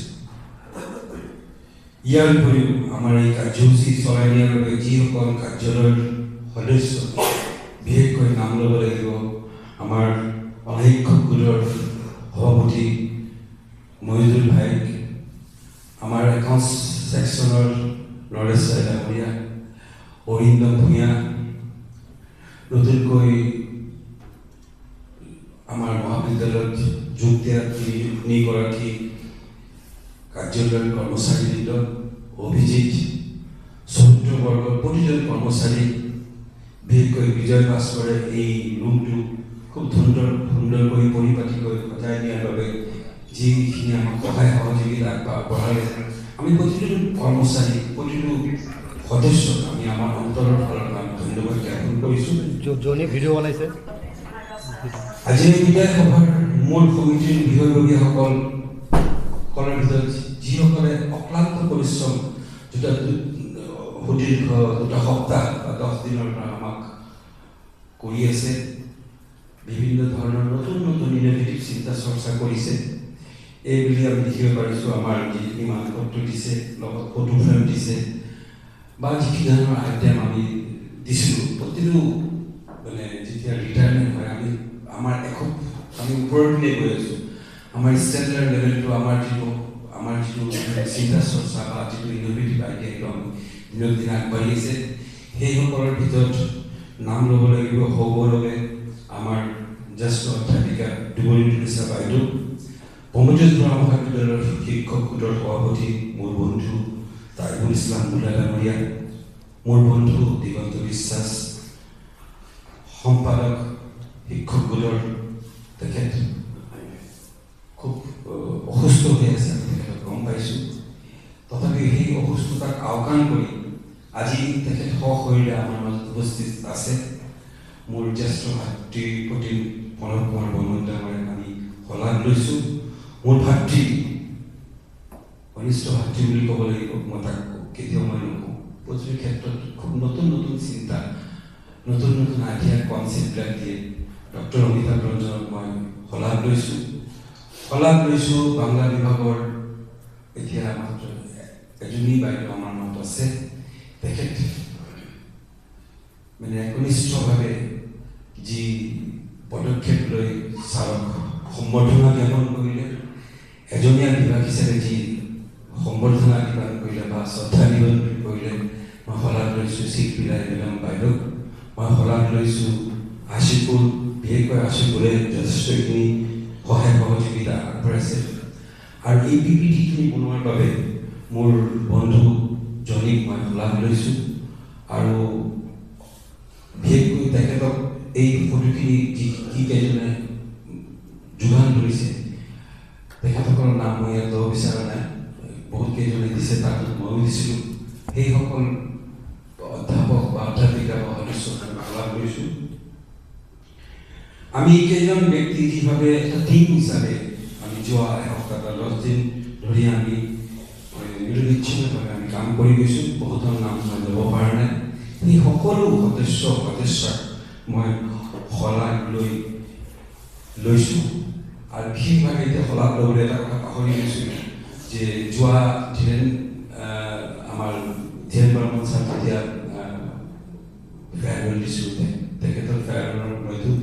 দিগম্বৰ নাথ ছাৰে এটা গান সমবেত সংগীত হিচাপে গাইছিল। এইবাৰ দিগম্বৰ নাথ ছাৰে প্ৰায় 10-15 দিন ধৰি বহুত ইচ্ছা এটা আছিল যে সমবেত সংগীত পৰিৱেশন কৰিম, কিন্তু সেই সমবেত সংগীত মোৰো ভাগ্যৰ কথা আছিল, কিন্তু দুৰ্ভাগ্যবশতঃ মোৰ ডিঙিৰ অৱস্থাটো ভাল নহয়, কাহ কৰিছে কাৰণে মই লোৱা নাই। মই দিগম্বৰ নাথ ছাৰ লগত দিগম্বৰ নাথ ছাৰৰ লগত সংগত কৰা জ্যোৎস্না দেৱী বাইদেউ, বিশাখা চেতিয়া, নিকুমণি দাস, তন্দানীল কাশ্যপ, জুনমণি ৰাণা, সকলোকে মই ধন্যবাদ জ্ঞাপন কৰিছোঁ। আৰু যি ট্ৰেক বজাইছে সেই ট্ৰেকটো একচুৱেলি মিক্স মাষ্টাৰিং কৰিছে আৰু সংগীত ব্যৱস্থা কৰিছিল মোৰ সন্তান আদিল মহম্মদ ফাহিম, তেখেত নাই আমাৰ লগত, তেখেতকো মই ধন্যবাদ জ্ঞাপন কৰি সকলোকে পুনৰ ধন্যবাদ আমাৰ পৰা জ্ঞাপন কৰি শ্ৰদ্ধা নিবেদন কৰি আজি এই